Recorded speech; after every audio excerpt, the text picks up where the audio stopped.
요셉이 그들에게 가까이 오기 전에 그들이 요셉을 멀리서 보고 죽이기를 꾀하여 서로 이르되 꿈꾸는 자가 오는도다. 자 그를 죽여 한 구덩이에 던지고 우리가 말하기를 악한 짐승이 그를 잡아먹었다 하자. 그의 꿈이 어떻게 되는지를 우리가 볼 것이니라 하는지라. 루벤이 듣고 요셉을 그들의 손에서 구원하려 하여 이르되 우리가 그의 생명은 해치지 말자. 르우벤이 또 그들에게 이르되 피를 흘리지 말라. 그를 광야 그 구덩이에 던지고 손을 그에게 대지 말라 하니 이는 그가 요셉을 그들의 손에서 구출하여 그의 아버지에게로 돌려보내려 함이었더라. 요셉이 형들에게 이르매 그의 형들이 요셉의 옷 곧 그가 입은 채색 옷을 벗기고 그를 잡아 구덩이에 던지니 그 구덩이는 빈 것이라 그 속에 물이 없었더라. 그들이 앉아 음식을 먹다가 눈을 들어 본즉 한 무리의 이스마엘 사람들이 길르앗에서 오는데 그 낙타들의 향품과 유향과 모략을 싣고 애굽으로 내려가는지라. 유다가 자기 형제에게 이르되 우리가 우리 동생을 죽이고 그의 피를 덮어둔들 무엇이 유익할까? 자 그를 이스마엘 사람들에게 팔고 그에게 우리 손을 대지 말자. 그는 우리의 동생이요 우리의 혈육이니라 하매 그의 형제들이 청종하였더라. 그때 미디안 사람 상인들이 지나가고 있는지라 형들이 요셉을 구덩이에서 끌어올리고 은 20에 그를 이스마엘 사람들에게 팔매 그 상인들이 요셉을 데리고 애굽으로 갔더라.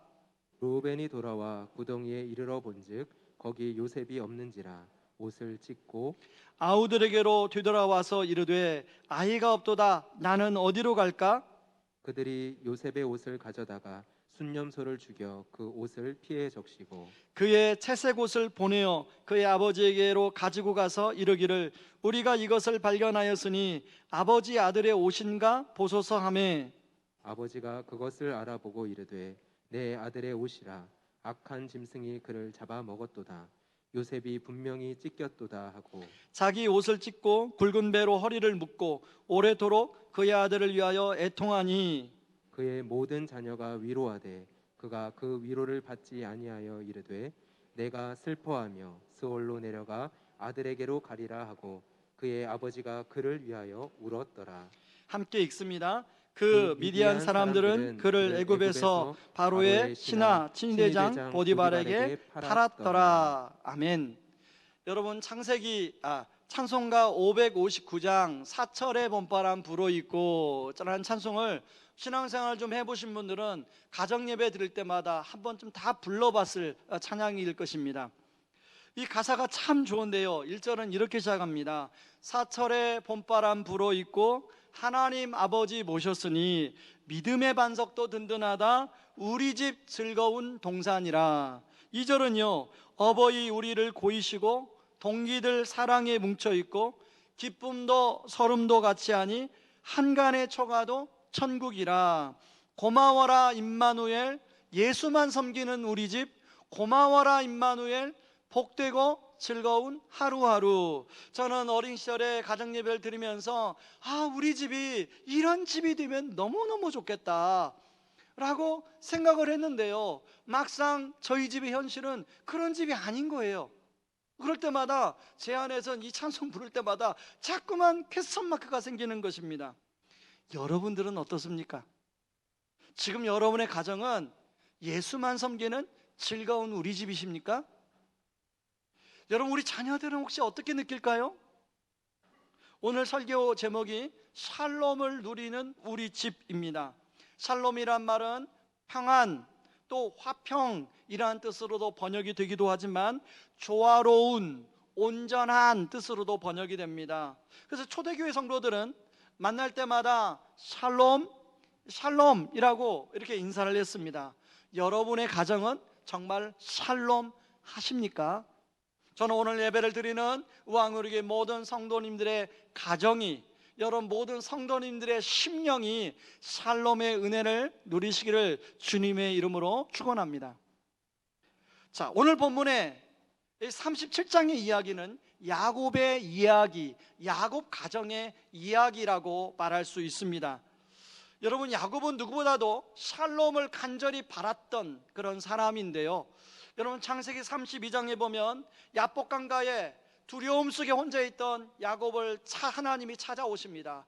그때 야곱이 하나님을 붙잡고 나를 축복하지 않으면 내가 당신을 보내주지 않겠습니다 하고 붙들고 놓아주지 않는 장면이 나옵니다. 그래서 실제로 하나님이 야곱을 많이 축복해 줍니다. 여러분, 32장 14절에 보면 이제 형 에서를 위한 야곱이 예물을 보내는 내용이 나오는데요. 여러분, 14절, 15절이 나올 거예요. 근데 다른 거 다 보지 마시고요. 15절에 보면 암 낙타 30마리. 여러분, 그 당시의 낙타는 지금으로 말하면 자동차입니다.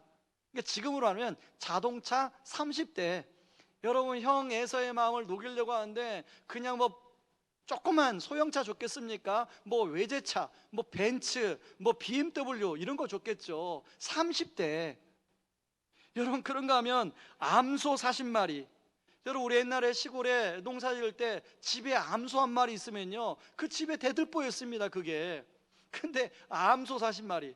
뭐 자기가 갖고 있는 재물 중에 몇 분의 1을 형 예물로 준지는 모르겠지만, 여러분, 이것만 봐도 야곱은 엄청난 부자였다는 것을 알 수 있습니다. 그러니까 지금으로 말하면 아마 대기업 회장 정도 되지 않았나, 그런 생각이 들어요. 자, 여러분, 그 당시에 축복은 이런 어떤 물질적인 축복만이 아니라 자녀들이 많으면 또 축복이라고 했는데, 야곱은 2명의 아내와 2명의 여종을 통하여 총 12명의 아들과 1명의 딸을 가졌습니다. 제가 여러분이 요약을 했습니다. 저렇게 나옵니다. 참고하시고요. 자, 그런데 이렇게 눈에 보이는 축복은 참 많이 누린 야곱인데, 여러분, 실제로 야곱의 가정이 샬롬을 누리는 집이었나? 라는 질문을 던지고 이렇게 들여다보면 퀘스천 마크가 드는 거예요. 여러분, 오늘 보면은 이런 야곱 가정의 민낯을 잘 보여주고 있는데, 여러분, 요셉은 아버지 심부름으로 형들이 잘 있는지 없는지 아마 맛있는 것을 사가지고 이제 형들한테 갔습니다. 30장 14절에 보면 요셉의 아버지가 요셉에게 이렇게 말합니다. 가서 내 형들과 양떼가 잘 있는지, 이때 샬롬이라는 단어를 사용해요. 보고 돌아와서 나에게 알려다오, 이렇게 말합니다. 자, 그런데 요셉이 멀리서 오는 것을 보고 형들이, 야, 우리 동생 요셉이다, 와, 요셉이 뭘 가져왔을까, 이렇게 반가이 맞는 게 아니라 처음 서로 형제들끼리 주고받는 말이 섬뜩합니다. 여러분, 20절을 같이 한번 읽어볼까요? 같이 10절 읽습니다. 그를 죽여 한 구덩이에 던지고 우리가 말하기를 악한 짐승이 그를 잡아먹었다 하자. 그의 꿈이 어떻게 되는지를 우리가 볼 것이니라 하는지라. 실제로 형들은요, 이런 말만 한 게 아니라 이걸 행동으로 옮기는 됩니다. 그래서 요셉이 자기들에게 오자마자 요셉을 붙들어서 요셉이 입고 있던 채색 옷을 다 벗기고 요셉을 물이 없는 구덩이에다가 던져 넣어 버립니다. 그리고 지금 여러분 한번 상상을 해보세요. 물이 없는 구덩이에 옷이 벗겨진 상태로 던져진 요셉. 여러분, 그 구덩이에서 막 소리를 치지 않았겠습니까? 그런데 형들은요, 거기에서 맛있는 걸 좀 자기들끼리 막 먹고 있어요. 그리고 요셉을 구덩이에서 건져주는데 살려주려고 건져준 게 아니라 은 20냥을 받고 이스마엘 사람들에게 요셉을 팔아버립니다. 그리고 요셉이 입었던 채색 옷에다가 염소를 잡아 염소의 피를 묻힌 다음에, 아버지, 요셉이 악한 짐승에게 물려 죽은 것 같습니다라고 거짓말을 합니다. 자, 여러분, 요셉의 형제들이 왜 이렇게 했을까 생각해 보니까요, 요셉의 형들도 나름대로 샬롬을 누리고 싶어서 이렇게 했다는 것입니다. 형들에게는 그 요셉은 아주 골칫거리, 문제를 일으키는 사고뭉치처럼 생각이 되었어요. 그래서 요셉만 없어지면 우리 집안에 샬롬이 임할 것이라고 형들은 생각했던 것 같습니다. 자, 그런데 그렇게 생각하고 일을 벌였는데 결과가 어떻습니까?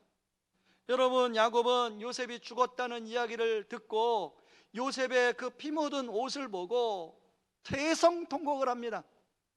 35절에 보면 모든 형제들이 야곱을 위로했다고 하는데 야곱이 그 위로를 받지 않았다고 나와요. 그리고 너무 슬퍼서 스스로 목숨을 끊고 자기 아들 따라 죽어버리겠다고 하는 내용이 나옵니다. 여러분, 과연 요셉의 형제들이 원하는 대로 샬롬이 이루어졌습니까? 아니, 샬롬이 아니라 엔샬롬, 샬롬의 반대말이 엔샬롬인데 엔샬롬이 이루어졌죠. 그런데 여러분, 야곱의 가정만 그런 것이 아니라는 것입니다. 사실 많은 현대의 가정들이 가까운 가족들 간에 이런저런 갈등으로 인하여 고통 가운데 지내는 분들이 굉장히 많습니다. 특히 코로나로 가족들이 집안에 있으면서 그런 갈등이 더 심화됐다는 그런 기사를 한두 번쯤 보셨을 텐데요. 최근에 서울시에서 조사를 했습니다. 서울 시민 중 34%가 가족 갈등 때문에 너무 괴롭고 힘든 시간을 보내고 있다고 대답을 했습니다. 저는 아마 34%가 훨씬 넘을 거라고 생각해요. 2년 전에 한 주간지에 스페셜로 다룬 기사 제목이 나왔는데요. 가족은 전쟁 중 가족 갈등 더 이상 집안 문제가 아니라 사회 문제입니다 라는 제목의 기사였어요. 저는 100% 공감합니다. 저는 목회하면서 이제까지 수천 가정을 만났어요. 그 수천 가정을 만나면서 제가 느끼고 만났던 결론은 가족은 전쟁 중이에요. 이런 차원에서 사실 오늘 야곱의 가정의 모습은 바로 우리들의 가정 이야기라는 것이죠. 우리들의 이야기라는 것이죠. 그렇다면 문제가 무엇인가? 여러분, 왜 문제가 무엇인가를 알면 그 문제를 해결할 수 있는 거 아니겠습니까? 자, 가정마다 원인이 다 다르겠지만 일단 오늘 본문에 야곱의 가정을 한번 중심으로 살펴보려고 합니다. 자, 요셉의 형제들은 왜 요셉을 미워하는가? 여러분, 형들이 지금 요셉을 보자마자 한 말을 보면 1차적인 이유를 아는데요. 19절에 보면 뭐라고 얘기하냐면 꿈꾸는 자가 오는도다 이렇게 얘기합니다. 자, 5절에 보면 요셉이 꿈을 꾸게 되는데 형들의 단들이 또 아버지의 단이 바로 자기의 단 앞에서 절하고 인사하는 이야기를 꿈을 꿉니다. 근데 요셉이 참 눈치가 없어요.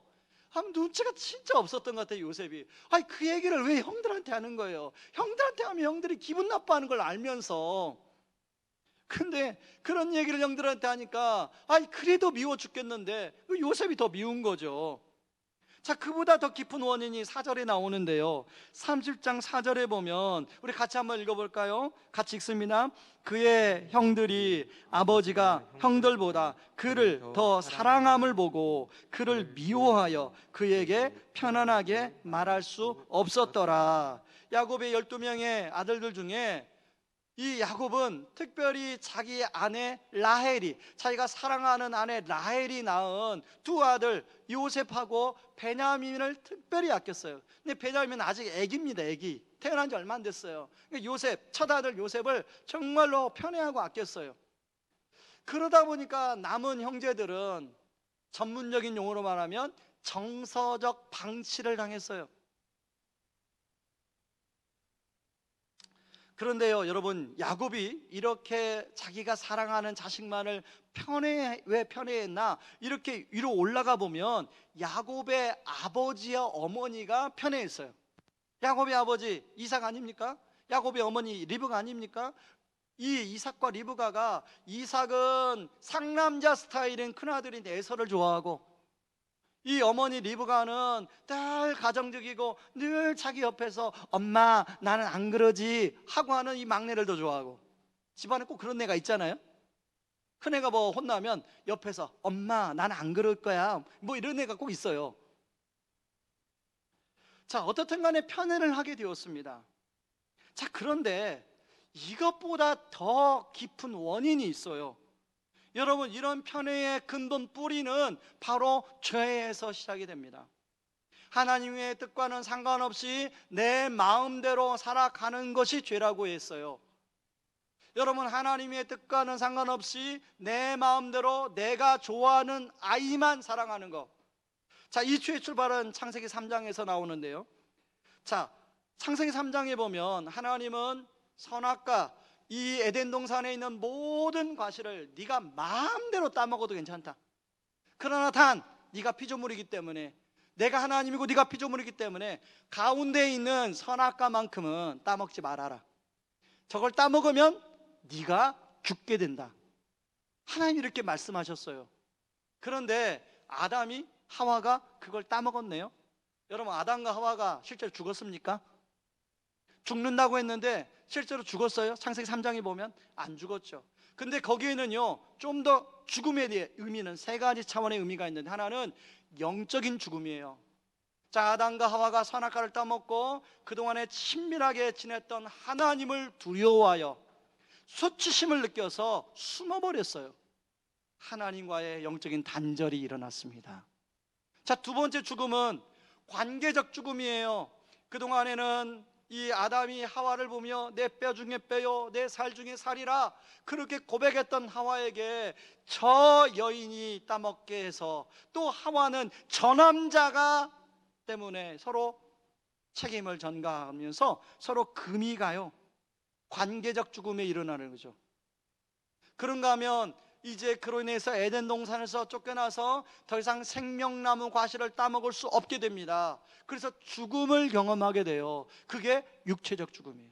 그러니까 죄가, 하나님이 죄를 지으면 정령 죽으리라 이렇게 말씀하신 것이 세 가지죠. 영적인 죽음, 바로 관계적 죽음, 바로 육체적 죽음을 말합니다. 그런데 아담이 지은 죄와 우리와 무슨 상관이 있나? 여러분, 아담이 그렇게 죄를 지음으로 말미암아 인류의 대표였던 아담이 죄를 지은 게 지금 우리 안에도 내 마음대로 살고 싶어하는 이 죄성이 우리 안에 있어요. 여러분 가만히 보세요. 여러분 안에 그런 게 없나? 모든 사람 안에 그게 다 있어요. 내 마음대로 살고 싶어요. 그런데 하나님의 뜻을 거스르고 내 마음대로 살는 모든 인간은 이 세 가지 죽음이 찾아오게 된다는 것입니다. 여러분, 그 중에 그 세 가지 죽음 중에 가장 피부로 우리가 첫 번째 느끼는 죽음이 뭐냐면 관계적 죽음이에요. 여러분, 사람은요, 자신과 가장 친한 남편과 아내, 아내와 남편, 친밀함을 누리면 그것만큼 행복한 게 없어요. 그리고 부모와 자식, 자식과 부모 간에 서로 사랑을 나누고 친밀함을 나누면 그것만큼 기쁘고 행복한 게 없어요. 그리고 형제지간에 친밀함을 나누면 그것처럼 좋은 게 없어요. 그게 가족 아닙니까? 가족. 가장 인간 사회를 만드는 가장 기본 단위가 가족이죠. 근데 문제는 그렇게 친밀하고 서로 행복을 누려야 되는 가정들이 이 죄가 들어옴으로 말미암아 어떤 한 사람이 자기 마음대로, 어떤 한 사람이 자기 마음대로 살게 됨으로 말미암아 가정 안에 여러 복잡한 갈등의 관계가 오랫동안 쌓여서 마치 엉클어진 실타래처럼, 어디서 풀어야 할지 모르는 실타래처럼 그렇게 돼버린 가정이 너무 많다는 거예요.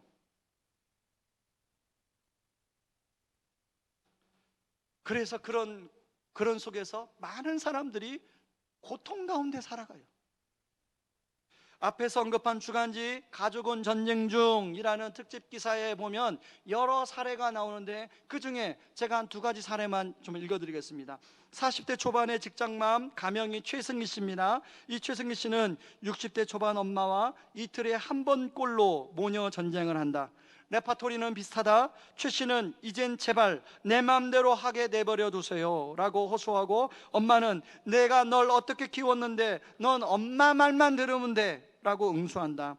바쁜 딸을 대신해 엄마는 모든 집안일과 초등학생 두 손주의 숙제는 물론 방과 후 학원까지 챙긴다. 사사건건 엄마의 간섭을 받는 최 씨는 스트레스로 몸에 징후가 나타나게 되는데 만성 두통과 소화 불량을 안고 산다. 자, 또 한 가정의 케이스를 보세요. 중학교 2학년 김민준 군은 학교 전 아빠의 퇴근 시간을 엄마에게 물어본다. 어쩌다 아빠가 일찍 퇴근한 날이면 아빠를 피해 집이 아닌 독서실로 하교한다. 이런 날은 엄마가 독서실로 아들의 저녁 도시락을 배달한다. 아빠와 아들이 부딪히지 않기 위한 고육주책이다. 둘은 한 공간에만 있으면 어김없이 싸운다. 김구는 내 인생은 내 것이니 자유를 달라고 부르짖고, 틀이 강한 아빠는 내가 너보다 인생을 많이 살았으니 내 말을 들으면 너는 고생을 안 할 거야 라고 호통친다. 김구는 왜 이런 집에 태어나는지 원망스럽다며 죽고 싶다는 말을 입에 달고 산다. 이외에도 여러 사례가 나와요. 여러분, 사실 이런 이야기가 지금 우리 가정 이야기 아닙니까? 사실 이런 일들은 우리 가정에서 일어나는 일부분이죠. 실제로는 정말 다양한 이야기들이 참 많이 있습니다.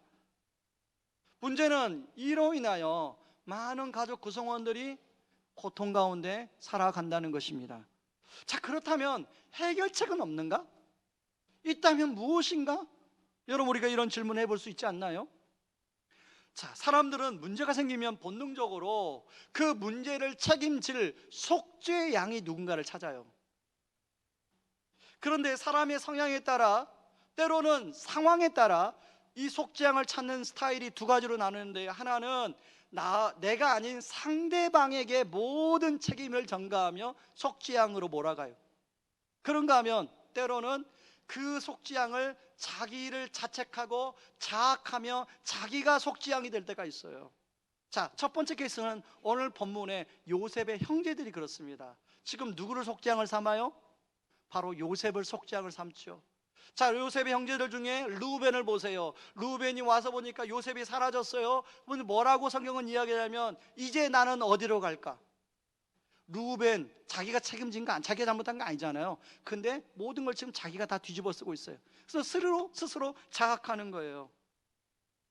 자, 이런 식으로 누군가를 속죄양으로 삼게 되면 문제 해결은 당장 되는 것 같은데, 속이 시원한 것 같은데, 나중에 되면 문제가 더 복잡하게 되고 더 문제의 골이 깊어지고 해결이 되지 않습니다. 창세기 45장에 보면 요셉이 형들 앞에 이제 요셉의 신분을 밝힙니다. 그때 형들의 모습을 보세요. 막 두려워서 쩔쩔매요. 이렇게 죄를 지은 사람은 속죄양으로 삼게 되면 관계 회복, 그것은 어려움 반푼어치도 없습니다. 있을 수가 없어요. 더 사이만 벌어지고 갈등이 더 깊어지게 됩니다. 그리고 심각한 상태가 되면 상대방을 죽이기까지 합니다. 그런데요, 상대방을 죽이면 상대방도 또 상대방을 죽입니다. 그래서 사랑하는 관계가 왼수 관계가 되는 것이죠. 그래서 많은 사람들이 여러분, 이 죄로 인해서 아수라장 판 속에 살아간다는 것입니다. 이 죄로 인한 아수라장판, 이 세상 속에서 그 한 중심에 바로 우리 가정, 여러분의 가정이 있다는 거예요. 바로 이것을 아시는 하나님은 저와 여러분이 그렇게 영적인 죽음, 관계적 죽음, 육체적 죽음을 당하는 것을 원치 않으십니다. 우리를 사랑하시는 하나님 아버지가 자신의 자식들이 그렇게 죽는 걸 원치 않으시죠. 그래서 누구를 속죄양으로 삼냐면 자기의 하나밖에 없는 아들 예수 그리스도를 속죄양으로 삼습니다. 여러분, 창세기 37장 23절 24절을 보시기 바랍니다. 자, 형들이 요셉의 채색 옷을 벗기고 요셉을 구덩이에 집어넣는 장면인데, 여러분, 예수님도 로마 병정들에 의해서 요셉이 채색 옷을 벗겨졌지만 예수님은 겉옷뿐만 아니라 속옷까지 벗겨져 십자가라는 모멸과 그리고 저주의 구덩이에 갇히게 됩니다. 여러분, 이사야 53장 7절은 예수님이 십자가로 끌려가는 장면이 나와요. 그는 매를 맞고 고난을 당했으나 마치 도살장으로 끌려가는 어린 양과 같이 아무 말도 하지 않았다. 털을 깎이는 양과 같이 잠잠하고 입을 열지 않았다. 여러분, 예수님이 이렇게 입을 열지 않고 잠잠히 그냥 그 십자가라는 구덩이로 끌려가는 이유가 무엇인가요? 바로 저와 여러분의 죄를 온전히 속죄하는 속죄양이기 때문에 그렇습니다. 예수님께서 이렇게 저와 여러분의 속죄양이 되어서 죄의 대가를 지불해 주심으로 말미암아 여러분 하나님과 우리와의 관계, 영적인 단절된 관계가 회복이 되었습니다. 그래서 에베소 2장 14절은 그 부분에서 이렇게 얘기합니다. 그는 우리의 화평이신지라 둘로 하나를 만드사 원수된 것 곧 중간에 막힌 담을 자기 육체로 허셨다. 예수님은 하나님과 여러분 사이에 막힌 담, 죄로 막힌 담을 속죄의 양이 되어서 허무셨습니다. 그래서 하나님과 우리는 화해, 관계 회복이 일어난 거죠. 그런데 이렇게 하나님과 우리와의 관계 회복은 그렇게 영적인 관계 회복만이 아니라 두 번째 죽음인 관계적 죽음까지도 해결해 주셨다는 거예요. 그런데 이것이 가능하려면 여러분 예수님을 믿을 때 가능합니다. 여러분 여기 계시는 분들은 아마 다 예수님을 믿으실 거예요. 그리고 오늘 온라인으로 예배를 드리는 모든 분들은 예수님을 믿으실 거예요. 중요한 것은 예수님을 머리로 믿는 것 정도가 아니라 여러분 예수님을 지식적으로 믿는 정도가 아니라 예수님 믿는 것을 나의 삶에 적용할 때 이런 관계적 회복이 일어난다는 것입니다. 이미 하나님이 예수님으로부터 행하여 주신 일, 바로 십자가의 죽으심과 그 부활의 의미를 내 삶의 사실로 인정하고 받아들이고 그 의미를 하나하나 적용할 때 바로 그런 관계 회복의 열매가 나타나게 돼요. 저는 요즘에 감사한 것이 그렇게 복음을 자기 삶에 적용하여 그런 열매를 맛보는 성도님들이 점점 많아지고 있는 것 같아서 감사합니다. 그 가운데 한 성도님이 지난주에 저에게 카톡으로 편지 한 통을 보내주셨습니다. 제가 한번 읽어드리겠어요. 목사님, 제 큰아들이 초등학교 다닐 때 했던 말이 생각납니다. 학교에서 가정에서 행복도를 조사했다고 하길래 그래 너는 행복하다고 했니? 불행하다고 했니? 라고 묻자 아들은 불행하다고 답했다고 했습니다. 그때 제 안에서는 얘가 뭐가 불행할까? 무엇이 부족해서 불행하다고 느낄까? 고민한 적이 생각납니다. 하나님을 믿고 예수님의 복음 안에서 성장해 가면서 최근에서야 그때 어린 아들이 제게 불행하다고 했다는 말이 무슨 의미인지 깨달아지기 시작했습니다. 작은 문제에도 그것을 지적하고 나무라며 감당 못할 문제의 책임을 그 어린 아들에게 돌렸습니다. 그러한 젊은 시절 가정에서 저의 모습은 제왕적인 모습이었습니다. 그리고 40대 초반 하나님을 믿고 나서도 가족들 가운데 문제가 생길 때는 반대로 제가 잘못 키우고 잘못 가르쳐서 이런 문제가 생긴다고 스스로 자책하며 스스로 죄책감에 빠졌습니다. 거기에서 자유롭고 싶어서 가족들에게 사과를 했지만 저의 행동은 다시금 제자리로 돌아가는 모습에 여전히 자식들과 저의 갈등은 일어났고 아내의 얼굴은 웃음이 없는 얼굴로 점점 굳어져만 갔습니다.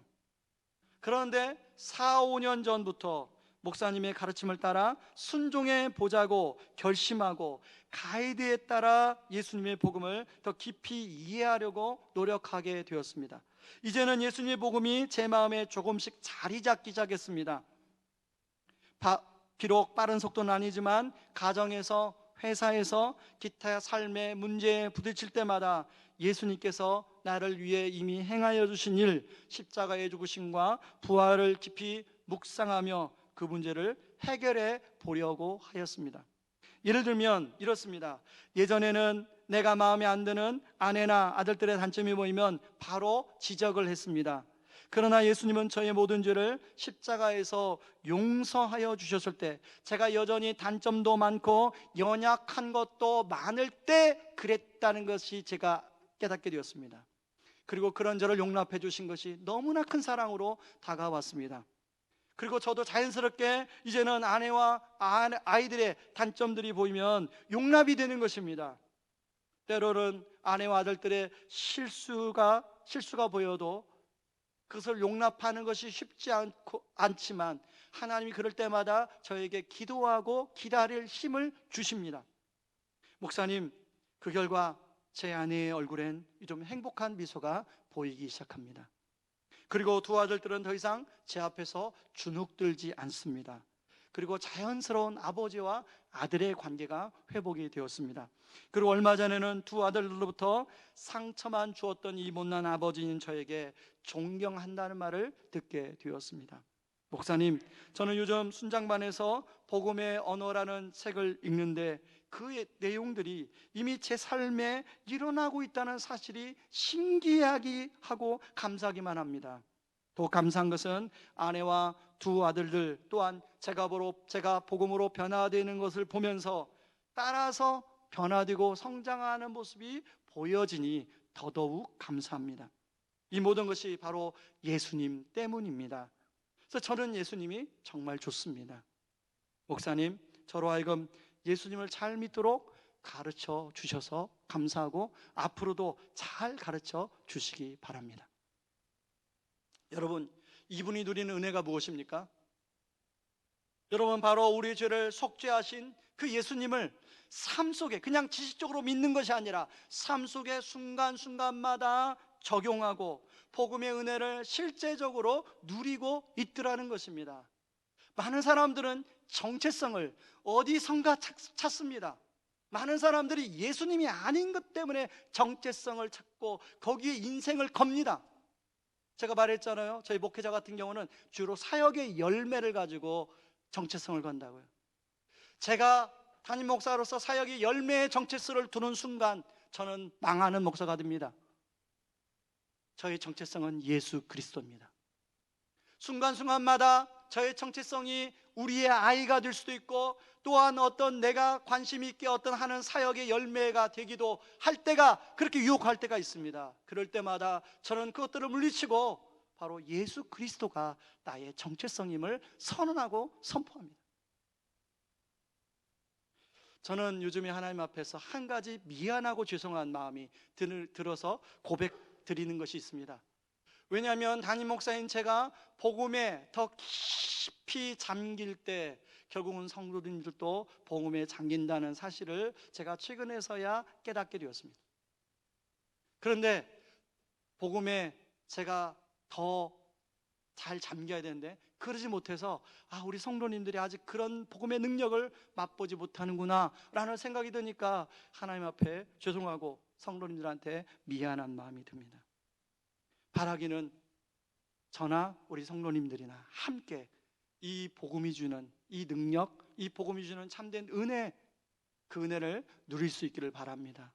그래서 저는 이 복음의 언어라는 책을 5월 추천도서로 삼은 이유, 그리고 또 사역반에서 순장반에서 그냥 한꺼번에 책을 읽는 것이 아니라 한 장 한 장, 매주 한 장 한 장 이렇게 두 장씩 또 우리 교역자들과 함께 나누는 이유가, 또 리더십들과 지금 누리는 하나님 나라, 옛날 읽었던 책이지만 반복해서 읽는 이유가, 나누는 이유가 바로 그런 복음의 은혜 안에 우리가 젖어들기 위함입니다.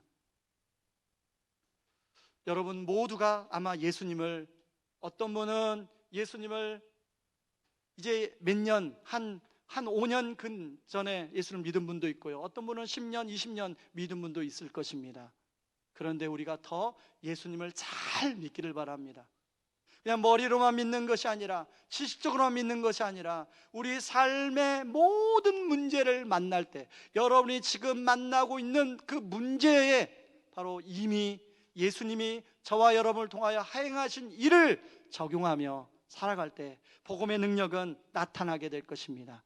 그리고 그런 복음의 능력이 나타날 때 바로 저에게 편지를 보낸 그 성도님처럼 여러분의 가정에도 샬롬이 찾아오는 은혜와 축복이 있게 될 것입니다.